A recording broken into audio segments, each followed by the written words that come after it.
Now, most men won't admit this out loud, but after a divorce, there's a moment. And maybe that moment is a few weeks into your divorce, maybe that moment is a few months into your divorce, where the feeling of loneliness hits you harder than you ever expected.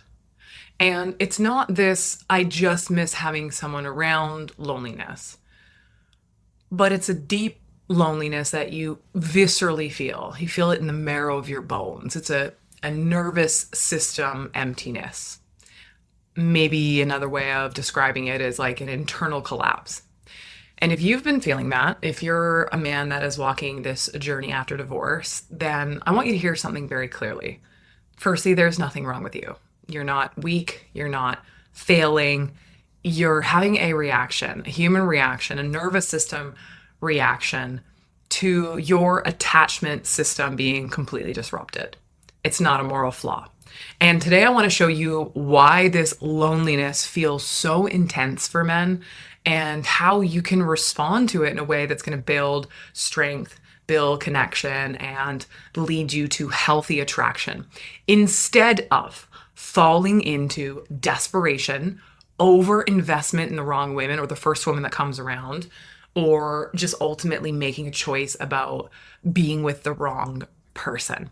So let's get into this now. Before I dive in, if you're brand new to this channel, welcome aboard. My name is Kimberly Hill. I'm a men's dating and relationship coach. I've been doing this for many years now. And my number one goal, my vision, my purpose, my mission is to support good-hearted men to attract deeply loving relationships and then go on to enjoy those relationships. It's not just about attracting a beautiful woman. It's about attracting a beautiful, dynamic, mutual energy and appreciation to have the right kind of relationship. So if you've been following my content for a while and you're watching all my videos, I really appreciate the support. If you're new to this channel, stay tuned. We talk about all things life and dating and just navigating relationships, just navigating the psychology of modern dating, as well as just some of the strategies and things you can think about, or perspectives, perhaps is a better word to think about it. And I share stories that the men that I've worked with have gone through and the experiences that they've lived through as well. So what I really want to highlight today is, why is it that men feel this loneliness gap really intensely, sometimes even more intensely than women? And the psychological truth here is that many men rely more on their romantic partners for emotional connection than women do. And I mean, if we really just break it down into a simplest form, I mean, many women will maintain friendships throughout their relationships. They can cultivate community. They have social infrastructure. And maybe if we really look at it even more simply, it's because men oftentimes are working longer hours. They might just have less time to do all of this. Whereas in maybe a traditional household, the woman might be raising the children, but then she also has time to socialize with other moms and things like that. Of course, nowadays you see, men and women both even working equal hours, and maybe both of you are struggling to cultivate community or maintain friendships. But when you look at a typical structure, men rely more on their romantic partners for emotional connection than women do. And that means you also are relying on one person, one woman, for companionship, for intimacy, for emotional support, and maybe even your identity.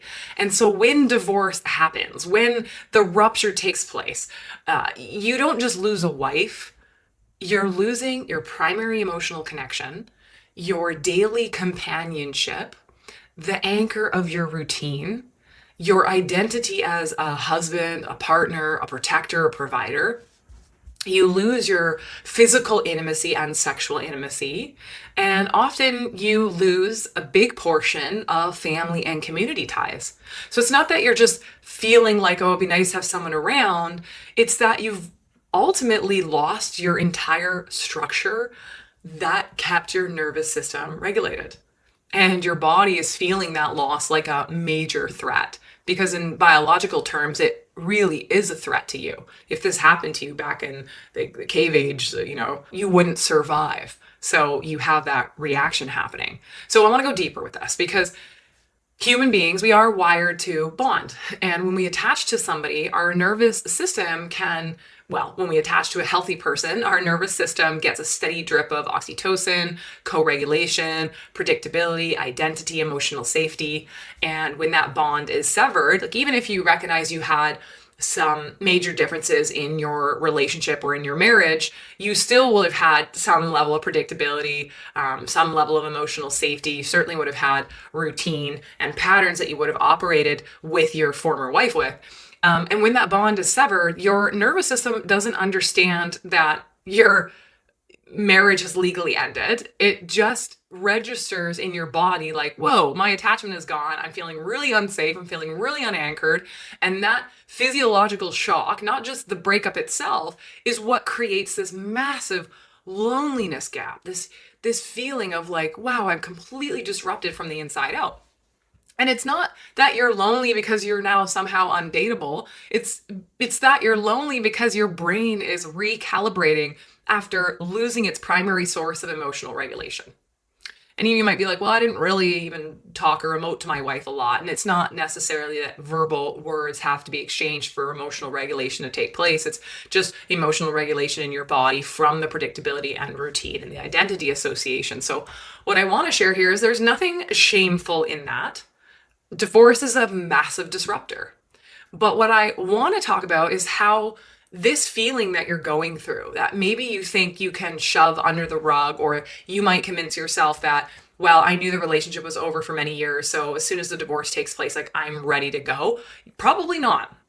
Probably not. If I'm a betting woman, and I am, and I've said this in a few videos, you're probably not ready. And it's because you probably need more time to reset your nervous system than you think. The first day you move into your new apartment isn't necessarily the day you're fully emotionally healed. And so here's where things often go wrong for men. And it's because I've worked with so many men now that I've seen the patterns that occur for men after divorce. Now, instead of recognizing that you have a pretty big internal wound, you try to fix it with external validation.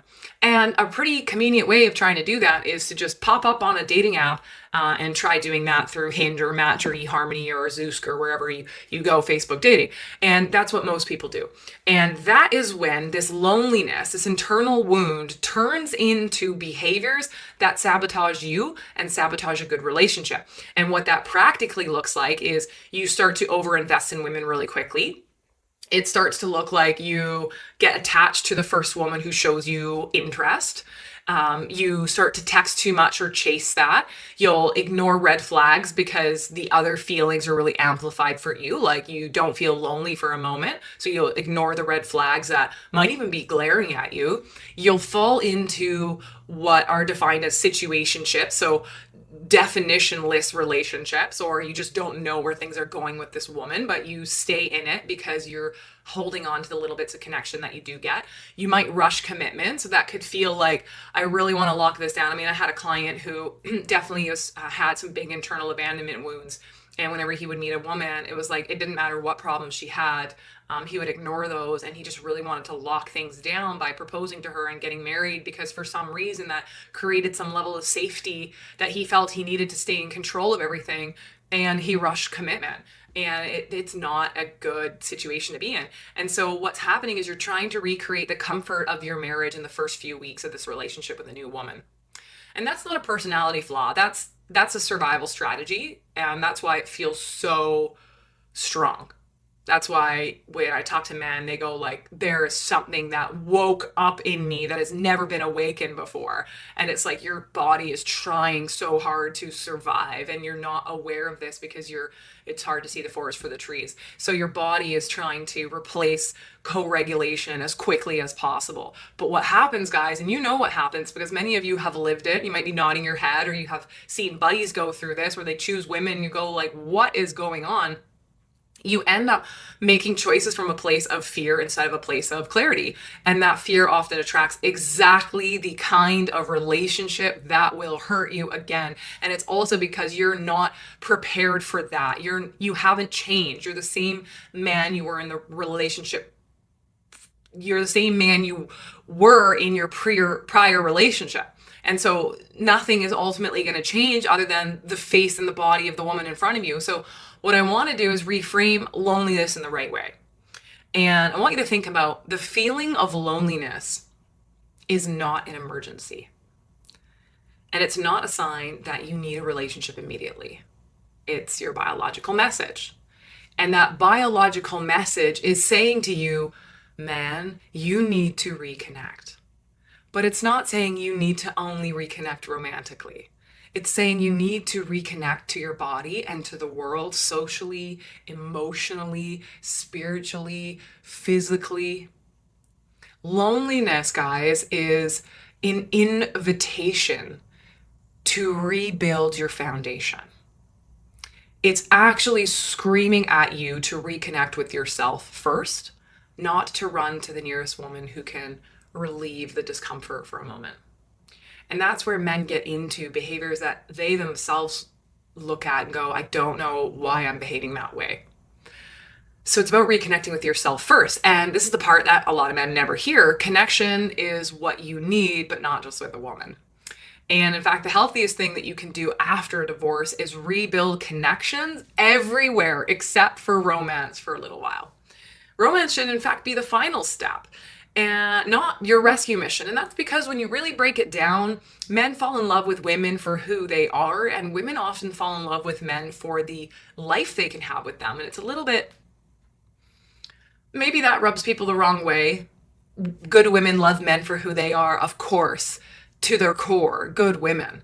But we look at the life that we could have coming alongside you. And again, if we go back to this example, it's like relationships for a very, very long time. Well, women would rely on the man for the safety and the provision and the lifestyle. So we assessed men based on that too, as well as who they were and their characteristics and how kind and loving and free-spirited they were. But we also had to look at the other elements that came along with a partnership. And a man would say, well, is this the kind of woman that I love and want to work really hard and provide for? And so now you can see that modern relationships are changing because women aren't necessarily needing a man to provide for her. So now they're looking more at the man himself, and men are, in fact, in many ways being scrutinized or put under a microscope. They're now more deeply looking at your core, who you are, how you show up in the world, how happy you are, how unhappy you are, not just the life you can bring. And I think that light that's being shined on men is really revealing and a little bit scary. And so what I'm really highlighting here is figure out you first before you look for the comfort or try to be rescued by a beautiful woman. And that's going to take some active avoiding of temptation. It's going to take some active avoiding of temptation. And it's going to take you having a bigger, better mindset. And this is the only woman that is going to show me affection. You cannot have a scarcity mindset when you're trying to rebuild your life. It just doesn't work. It doesn't mesh. So I want to just share a couple just general ideas for you to think about in terms of, reconnecting with your identity and reconnecting with yourself or your own, physical blueprint. And that's, of course, the first thing is building your own identity. Who the hell are you as a man outside of a marriage? What are the things you value now in your life that's going to have changed from 20 years ago or 10 years ago or 5 years ago? What parts of yourself did you lose or give up during that relationship that need to be rediscovered? What do you actually want in a future relationship and partner? What habits have you developed that are slowing you down or causing you pain? Or what habits have you developed that are lifting you up? When you want to build confidence, you have to look at how you are behaving in the world. And when you are connected to yourself, you don't chase, you start to become the chooser because you know who you are and what you want and why that's important to you. And you know your good side and bad side, and you're reconciling that and you're dealing with it. You're not trying to sweep these behaviors under the rug and hope that the next relationship saves you from your pain. It never will. It gets worse. I guarantee it. And then you need to reconnect with others. And this is non-romantically. And this step most men skip, but it's really ultimately, guys, the most protective one. So you need to rebuild your social infrastructure after divorce, because there's so many men that I've worked with that are so deeply lonely. They don't have anyone to help pack up their homes. They don't have anyone to help them move. They don't have anyone to invite them out fishing. They don't have anybody to just go grab a beer with at the pub. They don't have anyone to go work on their golf swing with. There's the scaffolding, their social infrastructure has completely been obliterated. And so you need to think about this, not your next relationship. You need to think about your scaffolding, your social infrastructure, your male friendships, the community groups you need to get involved in, the sports, fitness, hobbies you need to start up again, volunteering, mentors, coaches, traveling, learning something new. You have this opportunity, which is a new lease on life, to rebuild who you want to be at this point in your life. And if you miss this step, you miss some of the most fundamentally beautiful things that you can do for yourself as a human being. Maybe you need to be in a support group or circles of men that are walking the same path. There is no one size fits all strategy for building social infrastructure, but darn is it ever important, because joy shared is joy doubled and sorrow shared is sorrow halved. A beautiful quote to emphasize the importance of having people to share your life and not just a romantic partner that you end up needing for all of your outlets in life. And so when you rebuild your relational ecosystem, you stop treating women as your emotional lifeline. And when you don't need a woman to co-regulate with all the time, you don't need her to respond to that text, you don't need her to be available, you don't need her to say the right thing or have the right tone or use the right emoji. You're not relying on those little idiosyncrasies anymore. You are much more grounded, attractive, and discerning as a man. And then you can reconnect with women from a healthy place. And you only want to date when you're not trying to fill a void. You feel steady without constant reassurance. You're clear on what the heck your standards are. You're not chasing the highs and the dopamine of attention. You can really slow down and get to know somebody without feeling this pressure to rush it, to know what their relationship is, to think about marriage or think about locking them down or wanting them to move in right away, or doing things that are somewhat manipulative in an effort to get that because you feel so much pain. And you'll get into a position where you're actually choosing connection versus escaping loneliness. And that's where healthy attraction comes from. And it grows when you're emotionally present, not emotionally deprived. And that's hard because it takes effort and energy and time to become emotionally present. And many men have been taught to just suppress their feelings, sweep it under the rug, just get on with it. And that strategy is not working. It's certainly not working today. So I want to leave you with this, because this is a heavy-hearted episode, but I think it's one that speaks a lot of truth for a lot of men that are going to listen to this. And I want to just reemphasize that feeling this loneliness after divorce, it doesn't make you unlovable. It makes you a human. It makes you a human. And it doesn't mean you're going to be alone forever. It doesn't mean you're going to be alone forever. It means you have been deeply connected before, and your nervous system remembers that feeling. So keep this as a takeaway from this video, that the next connection, it starts with you, not with chasing somebody new, not with rushing into a relationship. It starts with rebuilding yourself as the kind of man who chooses love from a position of strength, not from a position of emptiness. And trust me, that version of you is incredibly attractive, even if you don't know that version of you yet, or you're not quite sure how that's going to land to other women. The more you pour into yourself, the more it will attract people to you.